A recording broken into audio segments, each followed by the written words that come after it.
क्या आपके साथ भी अक्सर ऐसा होता है कि वर्क प्लेस पर काफ़ी सारा टाइम डिस्कशंस में और मीटिंग्स में निकल जाता है और कुछ फ्रूटफुल निकल के नहीं आता?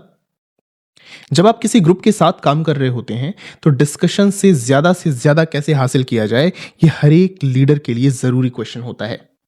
इसी सवाल के जवाब में अर्थशास्त्र में कौटिल्य एक बहुत ही अच्छा फ्रेमवर्क मीटिंग्स या डिस्कशंस के लिए बना के देते हैं। आइए जानते हैं। नंबर 1, डिस्कशन किसके साथ करना है। कौटिल्य कहते हैं कि हमेशा ही किसी भी मंत्रणा के लिए या डिस्कशन के लिए आपको सुपात्र लोगों को चुनना चाहिए, खास तौर पे तब जबकि किसी कार्य की शुरुआत में हो आप। क्योंकि अगर आप अयोग्य लोगों से डिस्कशन करते हैं तो उनको कुछ जानकारी नहीं होने के कारण उससे कुछ निकल के नहीं आता। तो हमेशा ही आपको उन लोगों को बहुत ही स्मार्टली सेलेक्ट करना चाहिए जिनके साथ आपको ब्रेनस्टॉर्मिंग करनी है। नंबर 2, कितनी बड़ी टीम के साथ डिस्कशन करें। कौटिल्य कहते हैं कि आपको 3 से 4 लोगों के साथ में डिस्कशन करना चाहिए। अगर आप 3 से कम लोगों के साथ डिस्कशन करते हैं तो एक समस्या आती है।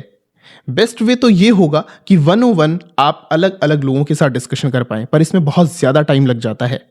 अगर आप 2 लोगों के साथ डिस्कशन करते हैं और उनके आपस में कुछ मतभेद हुए या फिर आपस में प्रतिस्पर्धा हुई तो एक व्यक्ति दूसरे को काटने की कोशिश करता है, इसलिए भी आप कुछ फ्रूटफुल नहीं निकाल के ला पाते हैं। अगर 4 लोगों से ज्यादा लोगों से आप डिस्कशन करते हैं तो फिर बहुत बड़ा ग्रुप होने के कारण डिस्कशन अच्छे से नहीं हो पाता है। तो आइडियल नंबर जो चाणक्य बताते हैं वो है 3 से 4 लोग। नंबर 3, टाइम फॉर डिस्कशन, कितनी देर तक डिस्कशन करना चाहिए।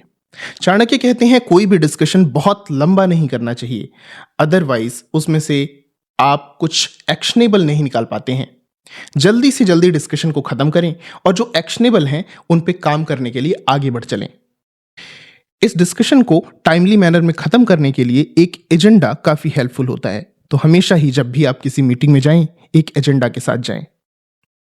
नंबर 4, फिर चाणक्य बताते हैं कि किसी भी मीटिंग के क्या क्या पार्ट्स होते हैं, क्या क्या वो टॉपिक्स होते हैं जो डिस्कस किए जाने चाहिए। आइए देखते हैं उन्हें। कौटिल्य कहते हैं कि होलिस्टिक डिस्कशन के 5 पार्ट्स होते हैं। पहला मेथड, दूसरा रिसोर्सेज, तीसरा टाइम एंड प्लेस, चौथा रिस्क एंड मिटिगेशन और फाइनली सक्सेस मैट्रिक्स। हम इनको एक एक करके डिटेल में देखते हैं। मेथड अर्थात पद्धति या विधि, किस तरीके से किसी चीज को करना है उसके पूरे प्रोसीजर को डिस्कस किया जाना चाहिए। फिर रिसोर्सेस, किसी भी काम को पूरा करने के लिए हमें किन लोगों की, कितने समय की या फिर किन संसाधनों की जरूरत पड़ेगी, इस पे भी डिस्कशन होना चाहिए।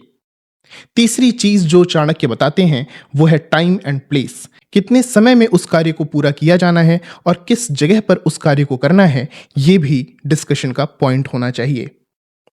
नंबर 4, क्या क्या रिस्क्स हैं इस कार्य को पूरा करने में, क्या क्या बाधाएं आ सकती हैं, इनके ऊपर पहले से विचार विमर्श किया जाना चाहिए और उनसे निपटने के लिए हम क्या तैयारियां कर सकते हैं वो भी हमें सोच के रखनी चाहिए। और फाइनली 5वीं चीज, सफलता कैसी दिखेगी, what will be the success metric, कब हमें और कैसे हमें यह पता लगेगा कि यह कार्य पूर्ण हो गया, हमें यह भी सोच के रखना चाहिए। फिर कौटिल्य ये बताते हैं कि मीटिंग को खत्म कैसे करना है। चाणक्य कहते हैं कि जब आप मीटिंग को खत्म करें तो हर एक व्यक्ति को अलग अलग रिस्पॉन्सिबिलिटीज दे दें, किसी के पास भी बहुत सारी रिस्पॉन्सिबिलिटीज ना हो, और उसके बाद आप टाइमली फॉलोअप्स करें। फॉलोअप्स के लिए आपको हर व्यक्ति से अलग अलग फॉलोअप करना चाहिए और अगर कहीं पे आपको ऐसा लगता है कि पूरा फ्लो बिगड़ रहा है तब आप दोबारा से मीटिंग बुला सकते हैं। अगर कोई बाधाएं नहीं आती हैं तो आपको पूरे ग्रुप की मीटिंग बुलाने की जरूरत नहीं है। तो अगर आप ये फॉलो करते हैं तो आशा है आपकी मीटिंग्स और ज्यादा फ्रूटफुल होंगी। कैसी लगी आपको आज की हमारी ये वीडियो, हमें जरूर बताएं। मैं मिलता हूं आपसे अगले वीडियो में, तब तक के लिए नमस्कार।